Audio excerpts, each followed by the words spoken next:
வயசு வந்த புள்ள ஒண்ணு பாடம் படிக்குது.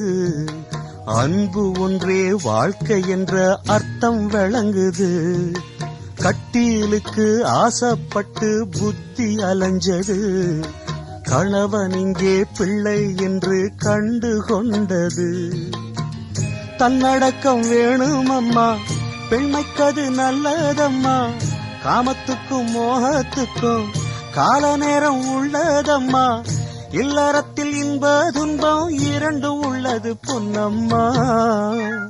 சம்சாரம் அது மின்சாரம், சம்சாரம் அது மின்சாரம். அன்பு கொள்ள ஆளுமுண்டு, நெஞ்சுக்குள்ள ஈரமுண்டு. சம்சாரம் பந்தமுண்டு, பாசமுண்டு, சொந்தத்துக்கும் உள்ள